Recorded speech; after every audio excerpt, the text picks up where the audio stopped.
Hi everyone, Gary Tucker. Welcome back to Advancing with Watercolor. I'm standing in the public gardens of Boston. This is the scene that we're going to use as a backdrop for our painting, Winter Fun. The fun comes when we start to put in the figures against this backdrop, but I wanted to show you just how beautiful it is when the shadows are falling over the ice. What we do with this is we build a painting using this as our backdrop and focus on skaters skating on the ice, some hockey players perhaps, children playing, families out having a good time. I'm ready to do a painting. I've got the figures in my sketchbook and we're going to start with the drill, so let's get started.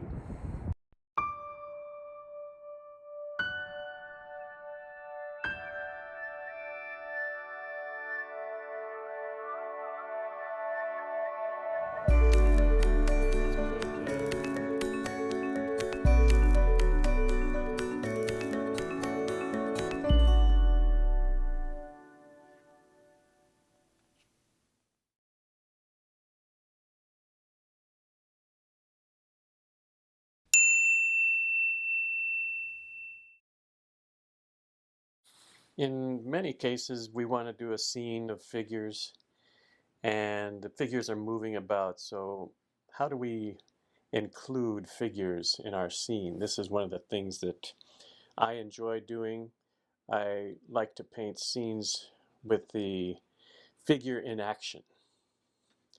And so one of the things that I do is make small studies, small animated figures in the field in my sketchbook. And I also do them just out of my head onto a scrap piece of paper.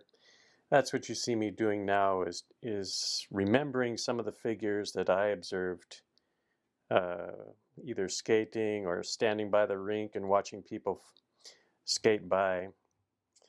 It left a strong impression with me, and I followed that up with some sketching. So over a period of time, you build up a kind of library of figures that you can bring into your painting at any moment. And of course, we want figures that are describing the sort of activity. And if you go out to the ice skating rink or a pond, you'll see um, poses that are repeated uh, as you observe figures moving about. Some will be figure skating, some will be kids learning to skate, hockey players, people watching all of the activity, a variety of poses to draw from, and poses which you can place into the painting, thinking about their position, thinking about are they near, are they far, is there a group, are they individuals, and you can start to actually compose your painting with these figures. This is an ideal way to work because you have complete control over where you want your main figures to be, where you want your um, sort of accompanying figures to be, and you can set this all into a scene, and that's what I'm doing today.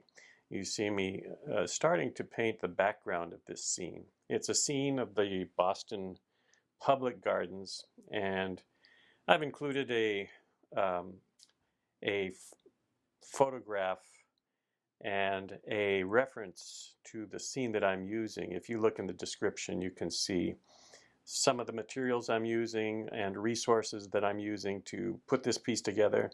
It's actually coming about as a result of a few different images.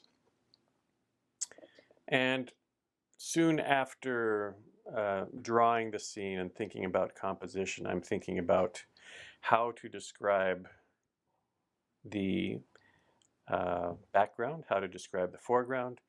I want, in this case, a feeling of low light and long shadows.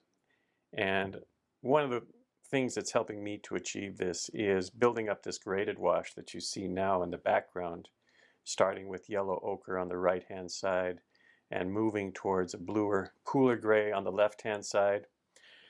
All one wash. This is a connected wash that forms the feeling of the trees, the broken trees above, some of the brownstones behind, and everything that is kind of in our line of sight if we look at this scene on any day. Of course, I want it to say winter, and so I'm thinking about shadows and the length of shadows, how they fall across the ice. The steeple in the background, very visible. And what I'm doing now is carrying this idea, or carrying this wash down in the form of some of the columns of the bridge, and joining that to some of the shadows that are coming in from the left side, falling behind the bridge, and starting to set the stage. All of this is a backdrop so far to the stage, which will be in the section directly below this. And so I'm keeping the values in the mid-value range, not too much contrast. I am very conscious of the white in this piece because the white is going to serve as a highlight. It's going to serve as a way to describe the snow and a way to bring contrast to the scene, contrast to the stage.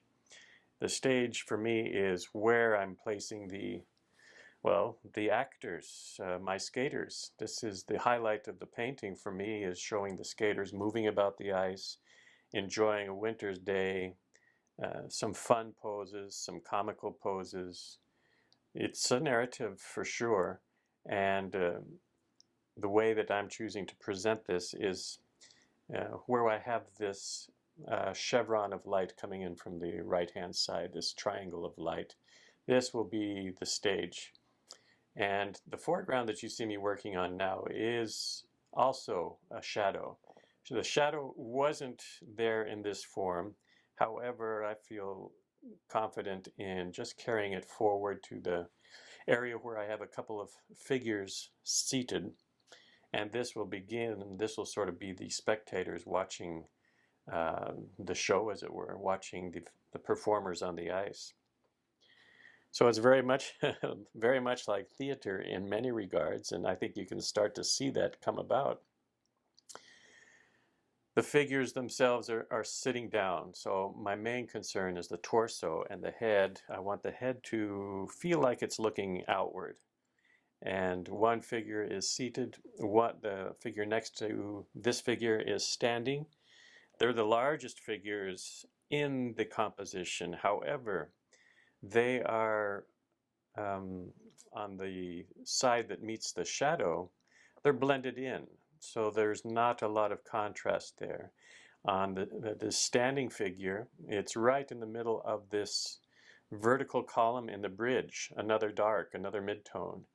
And so they do create a presence, but not with the sort of contrast or the sort of sharpness that we'll see in the smaller figures. This is another strategy, kind of letting some figures disappear into the shadows or into a similar tone, so they become, I don't want to say not as important, but they're kind of relegated to an audience almost.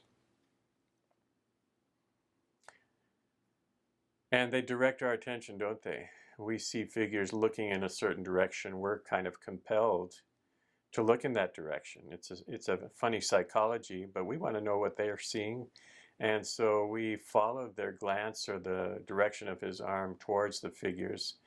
This is something that's been used since the Renaissance time, this sort of way of directing the audience's attention. And it still works, so we're still going to use it. And at this point, yes, I'm following my drawing, starting to populate the scene, thinking about some of the interactions. I'm not really focused on color as much as I am value at this point. And by value, I mean the darkness of these marks. I am very focused on the sort of pose that they're assuming. You can see already some of the poses that we practiced are now filling up the stage and Having gone through that exercise of practicing different characters gives me much more confidence, and I'm not as hesitant to place a blob and then start to fashion some legs and arms and finally the head off of that blob and create a figure, start to attach other figures or create a group. It comes much more naturally after going through the exercise of just sketching figures. So familiarity is really an answer to most of our challenges. If we're familiar with the subject, we're much more likely to paint it accurately and with a bit of flair or a bit of expression. So you can see here we're painting a group now, and I'm just joining up these blobs. I'm going to worry about their legs in a moment and their heads even later, but I'm placing a red next to a blue, next to a brown, and then kind of joining them.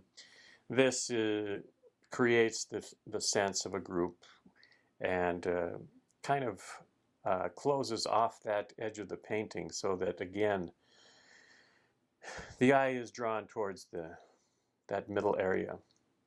This is a favorite figure of mine. I think all painters have some poses that they like to include in their painting, and since I've been doing skaters, which is quite a few years now, I always find a place for this little character that's all in red, standing sort of at the center of my painting. That, by center, I mean the focal center, and using that powerful color, small figure, but generates quite a bit of attention. After the figures are placed, I'm starting to build in the shadows, at least on the bridge. Those shadows on the columns, as they as they break the line of the foliage and move up into the sky where there's some glass orbs, I paint those as well. It's an iconic bridge in Boston. Everybody knows it, and so I feel compelled to get that with some sense of accuracy. And now we'll continue the shadow work that we started in the background that came into the bridge. We're going to continue that with our figures. Long shadows falling off to the right, joining with other shadows. That really completes the sense of light that we have in this painting.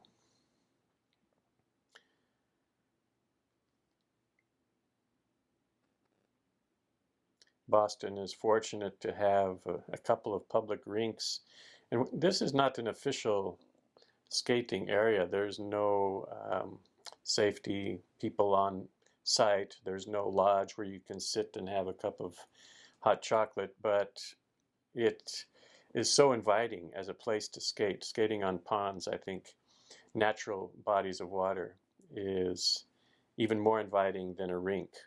And for that reason, a lot of people tend to fill up this frozen pond every winter. To finish off the painting, I'm putting a few characters on the bridge, small blobs, but they help to create the feeling of depth and the feeling of a busy public gardens in the middle of winter.